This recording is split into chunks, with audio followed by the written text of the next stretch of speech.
প্রিয় দর্শক, NS Times YouTube channel থেকে সবাইকে শুভেচ্ছা। অনেক কল্পনা জল্পনা শেষে কানাডিয়ান প্রধানমন্ত্রী জাস্টিন ট্রুডো পদত্যাগ করেন।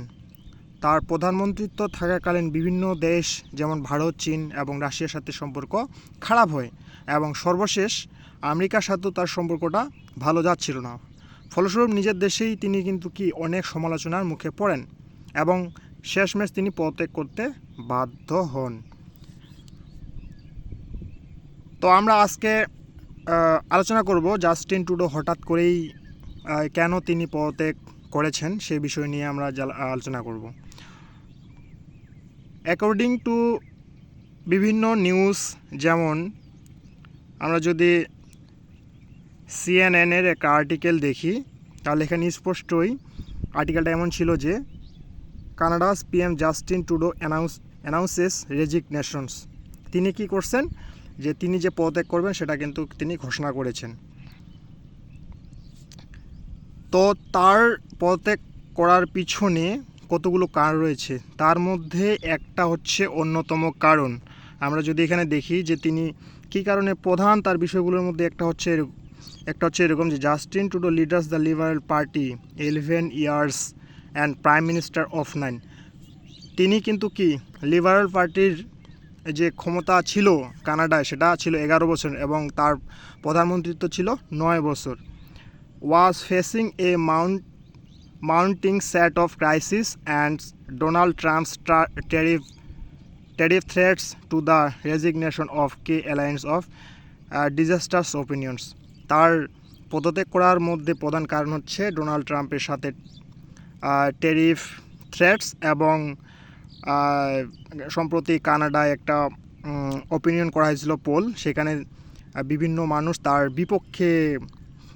বিপক্ষে গিয়েছিল। সে কারণেই কিন্তু তিনি বাধ্য হয়ে তার প্রধানমন্ত্রিত্ব থেকে পদত্যাগ করেছেন।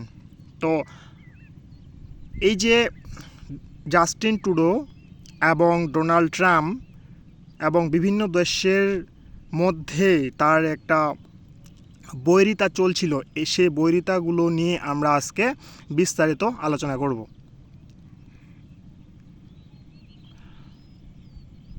আমরা যদি লক্ষ্য করি যে 9 বছরের ক্ষমতার অবসান ঘটে লিবারেল পার্টির প্রধানমন্ত্রী জাস্টিন ট্রুডোর।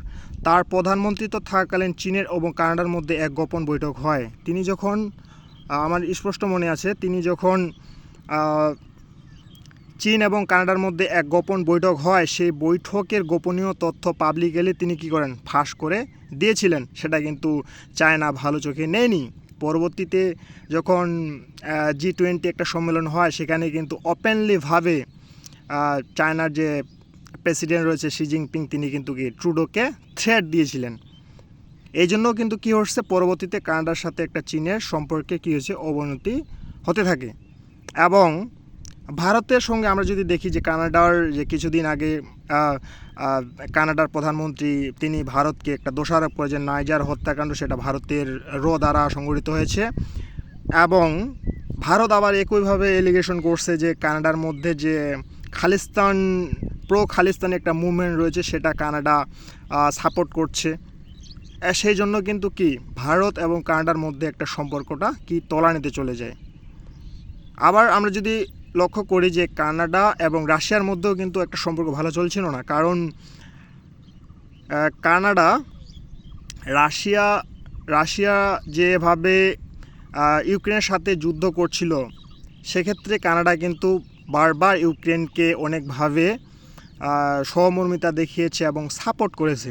পরবর্তীতে আমরা যদি রিসেন্ট একটা ঘটনা দেখি যে যখন ডোনাল্ড ট্রাম্পের সাথে ইউক্রেনের প্রেসিডেন্ট ভ্লাদিমির জেলেনস্কির ওভাল অফিসে ঝগড়া হয়, সেই ঝগড়ার পর জেলেনস্কি যখন লন্ডনে চলে যায়, সেখানে ইউরোপীয় ইউনিয়নের একটা সামিট হয়, সেখানে কিন্তু জাস্টিন ট্রুডো ছিল।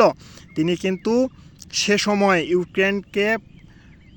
ইউক্রেনের পাশে ছিল এবং ইউক্রেনকে পূর্ণ সমর্থন দিয়েছিল, এবং তিনি পরবর্তীতে ইউক্রেন সফরেও গিয়েছিলেন। সে থেকে বোঝা যায় যে একটা কানাডা এবং রাশিয়ার মধ্যেও দ্বন্দ্ব চলছিল। আবার আমরা যদি দেখি যে কানাডা এবং আমেরিকার সম্পর্কের অবনতি ঘটে যখন মার্কিন নির্বাচনের পর জো বাইডেন চলে যাওয়ার পর ডোনাল্ড ট্রাম্প আসে। তখন কানাডা এবং ডোনাল্ড ট্রাম্পের একটা সাক্ষাৎকার হয়, নতুন প্রেসিডেন্ট ডোনাল্ড ট্রাম্প সাক্ষাৎকার হয়, এবং সেখানে জাস্টিন ট্রুডোকে কানাডার গভর্নর হিসাবে আখ্যা দিয়েছিলেন। সেই সাক্ষাৎকারে যখন কানাডার প্রধানমন্ত্রী জাস্টিন ট্রুডো এবং ডোনাল্ড ট্রাম্পের সাক্ষাৎ করা হয়, সেই সাক্ষাৎকারে ডোনাল্ড ট্রাম্প কানাডার প্রধানমন্ত্রী জাস্টিন ট্রুডোকে গভর্নর হিসেবে আখ্যা দিয়েছিলেন, এবং তিনি কানাডাকে যুক্তরাষ্ট্রের 51তম স্টেট হওয়ার কথা বলেছিলেন, যে তোমরা কানাডা আলাদা কোনো দেশ থাকবে না, তোমরা আমেরিকার সাথে কী করো, যুক্ত হয়ে যাও, সেটাও কিন্তু বলেছিলেন। এবং পক্ষান্তরে কানাডা প্রতিক্রিয়া হিসেবে আমেরিকাকে কি করছিল, যখন এই যে একটা কানাডার সাথে আমেরিকার সম্পর্ক ভালো যাচ্ছিল না, তখন কানাডাও কিন্তু পাল্টা কি করছিল, যে আমেরিকাকে কানাডার দেশে অন্তর্ভুক্ত হওয়ার কথা বলছিল। সেই সময় ক্ষিপ্ত ট্রাম্প কানাডার পণ্যে 25% কী করে শুল্ক আরোপ করে, এবং পাল্টা হিসাবে কানাডাও কী করে আমেরিকার পণ্যে শুল্ক আরোপ করে। তো এরকম যখন চলছিল, তখন কানাডিয়ান প্রধানমন্ত্রী জাস্টিন ট্রুডোর নিজের দেশে সমালোচনার মধ্যে চলছিল, এবং তার দেশে দ্রব্যমূল্যের ঊর্ধ্বগতির কারণে অনেক মানুষ তাকে সাপোর্ট করছিল না, এবং তার নিজের দলেরই অনেক প্রধানমন্ত্রী, নিজের দলেরই এমপি পদত্যাগ করছিল, যে তিনি আর কানাডার প্রধানমন্ত্রী জাস্টিন ট্রুডোকে সাপোর্ট করবে না। সেজন্য তিনি চাপে পড়ে তিনি প্রধানমন্ত্রী পদ থেকে সরে দাঁড়ান। তো আমরা যদি এখন যে তিনি কানাডার প্রধানমন্ত্রী থেকে সরে দাঁড়িয়েছেন, তো এখন বর্তমানে যিনি কানাডার প্রধানমন্ত্রী হবেন, ইনার নাম হচ্ছে মার্ক কার্নি। এখানে আমরা যদি একটা রয়টার্সের আর্টিকেল লক্ষ্য করি, যে Mark Carney wins the race the replace Trudeau's as Canada's prime minister. তিনি কি মার্ক কার্নি কি হতে যাচ্ছেন, জাস্টিন ট্রুডোর পরবর্তী প্রধানমন্ত্রী হতে যাচ্ছেন।